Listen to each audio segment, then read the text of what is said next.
videoing right now would be produced panels that Yeah. are stacked up, ready to be shipped out to a customer. These So- are all houses, by the way, that you're. So these are mainly building materials that we're looking at. So here, what I'm looking at, this particular, it's a panel of a certain color, and here you see this part here. This is what insulation? What's the R value? I will show you. On the outside face is red. On the inside face is galvanized, and this is a polycyanurate insulating foam core. Okay. And it will be R28.5. Okay. As a building system, it has an excellent building tightness. Okay. So anywhere in Canada, you can use these panels to build. In Canada Anywhere and in the US. United States, anywhere in the United States, you can use these panels to build. Okay, wonderful. So as you just mentioned that these are all building materials, and Building materials. we could basically use it as a panelized system on site, so that folks, based on our design that Reboot Construction will provide, and also modular in nature, where we would give you like an 8x20 using this sort of building material. And while we speak, this is for exterior panels, so it's structural, so you don't have to worry about any insulation. That's the beauty and advantage of this. What we're showing you here with our materials and the partners that we're choosing the materials from at Reboot Construction. And then, as you can see, there are a lot of colors, different colors. Do you mind talking about what types of colors are there on the exterior side? Oh, it's pre-painted steel, and there are some standard colors. There's something for everyone. And there's some premium colors that are available as well. If they select a premium color, it might just take a longer lead time, but certainly a lot of colors are available to choose from.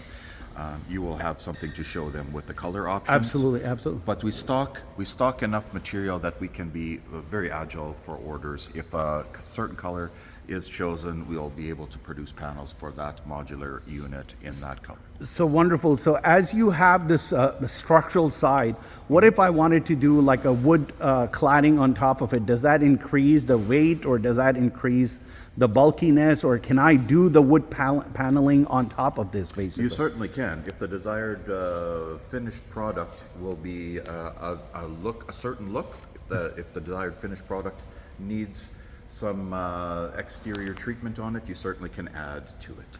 This is what we produce, but it certainly is only a first step in a process. If the finished product needs to look a certain way, it certainly can be accomplished. Other questions in terms of, based on our design, and if we have certain very large windows and stuff like that, would you send these type of panels already pre-cut based on our design, or would they have to cut it on site? Any sort of thoughts on that? Not for windows and doors. Windows and doors will always need to be cut out on the job site. It's easy to do if you have a circular saw with a sheet metal blade. It is easy to accomplish, but there's a little bit too much fit and finish with the panels if the rough openings for windows and doors need to be pre-cut. So we have decided that is a part of the build on site. Now, if we build it for you in a modular build from the factory, we will certainly do all of those. So you would have already installed the windows and doors, and would it be sturdy enough to ship it all across North America? Absolutely, it would be. Okay. Now, if I wanted to also, if my designs were extending mechanical, electrical, plumbing in one of these walls out here, what would that look like? Do you recommend? Because we'd like to almost send these panels like as an option. Maybe it could be like not necessarily a modular approach. We'd like to do it like a panelized with MEP, mechanical, electrical, plumbing already integrated in that. In that situation and scenario, what would you recommend? Can we cut it and put it in here?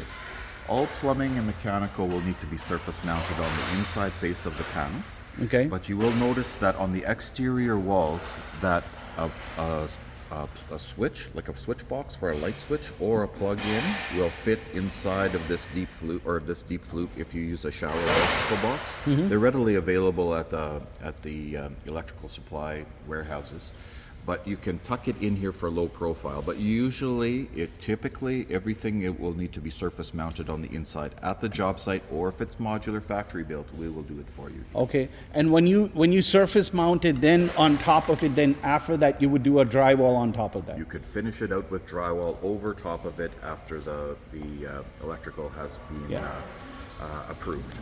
If we did not want to do any other cladding and we really liked it, these nice, beautiful, gorgeous colors that you have, if we had that, let's say somebody did not want this tongue and groove, this sort of hollow, and they wanted a flat, I guess it goes back to the sort of a cladding, then you would have to put a cladding on top of it. It doesn't have to be drywall. There are a bunch of other options that are available to the homeowner to finish out a finished panel. Could be something that's a flat surface. It doesn't need to be drywall. It can be of any building material, composite or PVC, or there's a number of different ways to finish out the interior. It doesn't have to be drywall, but if the inside of the panels look the way they do, so it becomes a choice for the homeowner. Do they want to leave it exposed, or do they want to cover it up? Yeah. But at the end of the day, it certainly can be covered up if it needs to be. Okay, so the drywall can go, the inside and outside has got a similar look, right? The outside is a bit, it's a flatter, shallower profile. The inside has deep flutes in it because that's what gives the panel its strength. So this is the inside one. This is the inside. The reason they just flip it around during the curing process so that it. Can I look at the outside? Like what we would can go that? to the sales office and actually you can see the building. Or maybe we'll follow up with that and we can show you the outside also. So we covered the mechanical, electrical, plumbing. We covered the modular approach. We also covered the panelized.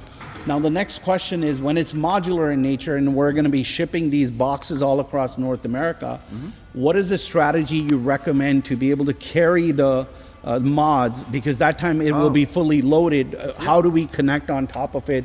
Are you going to design some metal plates or hooks to be able to carry the boxes? For how lightweight the panels are, they're incredibly strong. So we usually will move modular units around just using forklifts. You don't need to use a crane. The only time a crane would be required is if you're going to put something up on a very, very high platform. You can lift a completed modular unit using our panel building system with a forklift. Oh, right, with the forklift itself, so you don't really need a crane. Now, what ends up happening, like let's say we're thinking about Sunset Boulevard and the roads are very narrow, and now you have to pick this box and lift it behind somebody else's house. So in that case, what would be that? A crane, yes. I would need a crane, but can you describe the lifting mechanism basically? So for a crane, you will have a spreader bar with slings. Okay. And you can certainly still sling that unit into place if it's somebody's backyard. It can be done. It's just the crane company that you use will need to bring the proper equipment to the site. Really no extraordinary measures. Okay. They will already have this equipment, but they will need to be directed to bring it to site. So what kind of equipment will the crane company need to have in order to lift these A boxes? spreader bar with slings. A spreader bar with slings. Slings. With slings. Two slings can be lifted, and it's light in nature itself. Very safe to do. And you can put that completed modular unit in a tight space if you cannot have full access for 360 degrees of the site. Wonderful, wonderful. Now, in terms of the way we're building the modular, it's going to be slab on grade on top of, it's a little bit raised foundation. So the idea here is that we're creating the floor panel, or the floor joist, if you will, where all the plumbing and electrical would go. How would that, can you help me understand, how would you use this building material to be able to get that floor cassette so that the plumbing is also as a part of it, that they don't have to do a whole lot of plumbing underneath basically? Well, your plumbing on all of your deep services and utilities for the site will be stubbed up at your location. So to get through the floor panels, oh yes. Okay. The guys are going to start working. So we're going to start working. So, but maybe if you want to quickly wrap up just the floor and. Through the floor, you can certainly core through it with a cup saw with sheet metal blade. That will get you through the floor. That will get you through the floor so that you can